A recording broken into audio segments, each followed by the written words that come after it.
Oops, oops, did I say?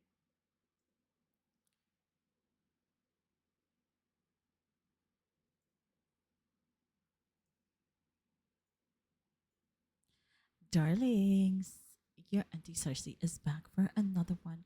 I actually saw this, I think when I was like getting ready to go to work.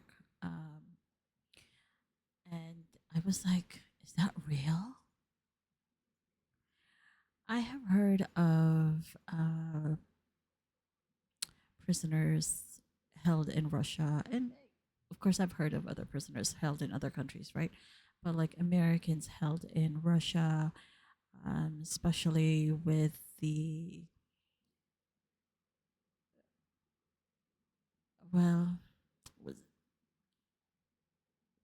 with Ukraine getting going into war with Russia, of course, with Russia, being the antagonist here, it's almost like this is just my opinion. I felt like Russia would do anything and everything just to antagonize everybody else and try to secure its own interests. Anywho, I am so glad that we now have at least some of our citizens back from the deplorable prisons in Russia. Look, we still have a lot of people who are unjustly imprisoned.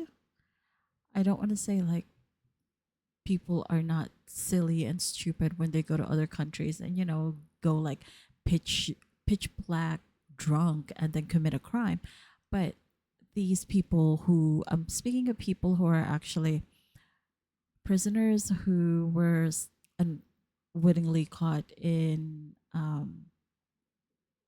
a fabricated crime or accused of a crime that's actually not even true completely. All fabrication. Anywho, so we see tears, hugs, and a salute from these three freed Americans. I think it was four. Back on U.S. soil after this historic prisoner swap from Russia. So, look, say what you want about the current government, but this was kept, hush hush. This was worked out with allies of the United States. So let's not, let's give them their due. This was not just through the diplomatic um, means of the United States, but this was again a concerted effort with allies of the United States. So per the CNN, we have now Wall Street Journal reporter Evan Gershkovich, former U.S. Marine Paul Whelan, and Russian American journalist Alsu Kurmasheva, who have now officially landed in the United States following the biggest prisoner exchange between Russia and the West since the Cold War. The returnees were greeted with tears and embraces, obviously, by their families at Joint Base Andrews in Maryland, where the President Joe Biden and Vice President Kamala Harris were also on the tarmac to welcome them all after their plane touched down some 20 minutes before midnight on Thursday. I mean, imagine just being the one in person and you're like, in a country such as Russia. Just imagine the uncertainty, imagine the terror of that. I couldn't. Whelan, who was first to exit the plane, former U.S. Marine Paul Whelan, he was the first to exit the plane, gave a salute before shaking hands with the U.S. leaders, followed by Gershkovich, who embraced both Harris and Biden before hugging his ecstatic parents. And my gosh, I'm sure his parents were like over the moon, like you couldn't imagine. Kurmasheva rushed into the arms of her husband and daughters after she greeted Harris and Biden. Again, per CNN report, Gerskovich went quickly to address the media gathered at the tarmac, telling his Wall Street Journal colleagues the words they had been waiting for more than a year to hear. He said, I'm home. I mean,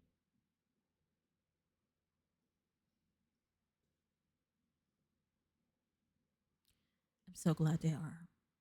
I mean, I don't know them personally, but I'm so glad that they are. For people who have family members who are stuck in prison somewhere um, through an alleged crime that, they didn't commit, I'm sure that the gravity of that like eats away at you as the person in the prison and also the family members, right? So, anywho, Biden observed the emotional family reunions, and he even removed his pin and placed it on Whelan's lapel as Harris looked on. According to Biden, quote, "It feels wonderful. It's a long time coming. Absolutely convinced we could get it done." And he continued, "I meant it when I said alliances make a difference. They stepped up and they took a chance for us, and it mattered a lot."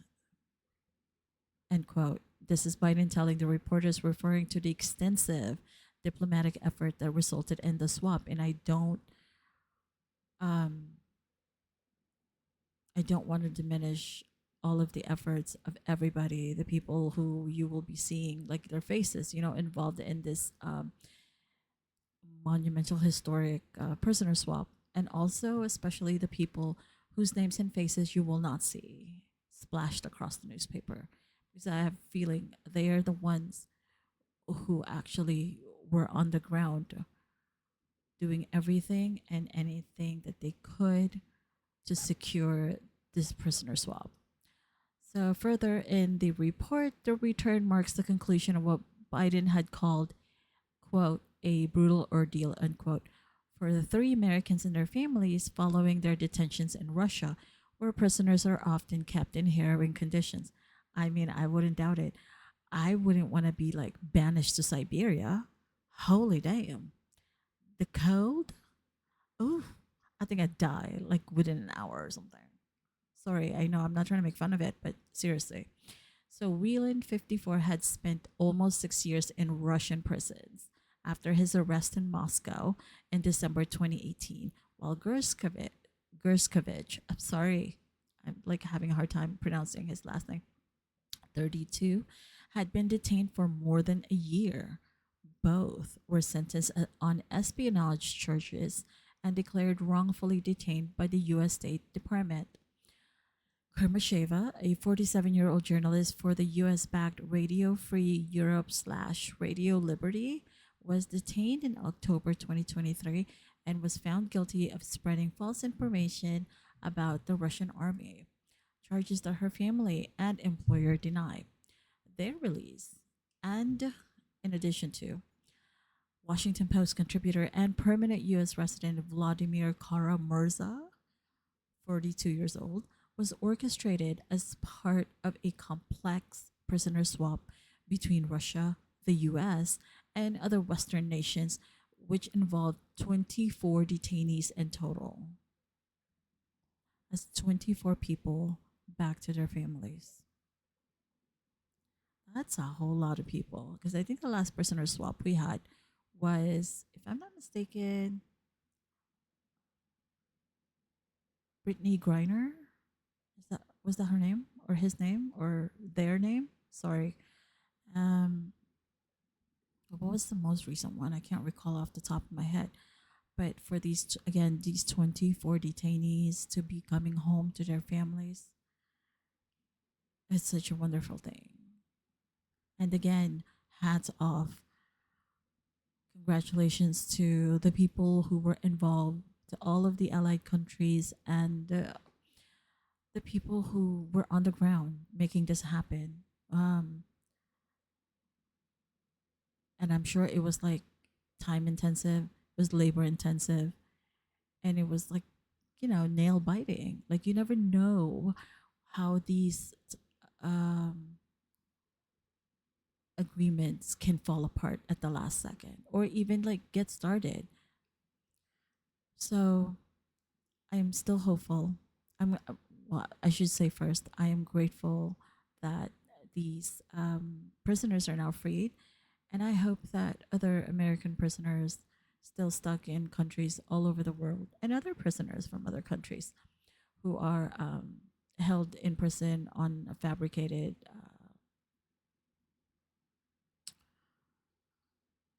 allegations and such will be coming home soon as well. So happy, happy days. Happy, happy days. I'm very, very happy for them.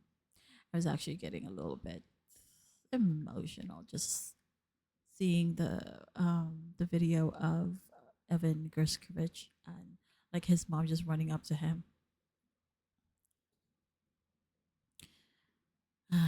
That must have been a real moment for her where she could finally like breathe easily, where she wouldn't feel like my son is on the other side of the world and he's imprisoned on fabricated crimes, and I'm over here free, but then not really free because again, my son is, that sort of feeling. And I won't discount that, like the other prisoners have their families feeling the same way, and I'm very, very happy for them. I'm very happy for everybody involved, and I congratulate them all for getting this through.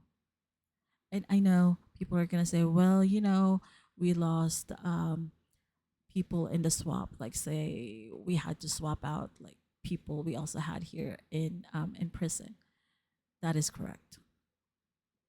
That is correct. But we also have to bear in mind that there isn't always going to be a straight black and white line when you are dealing with these types of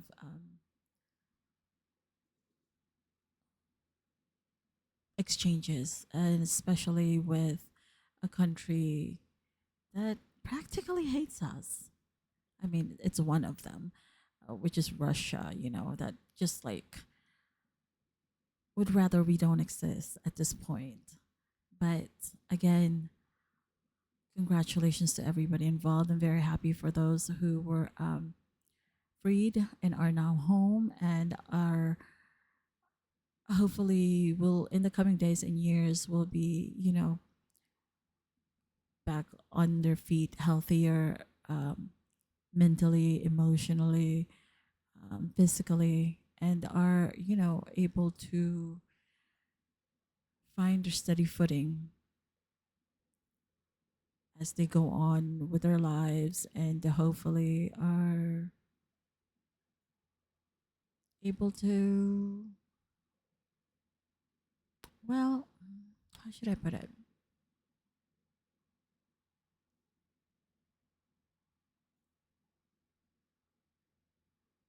Sorry, just got a text.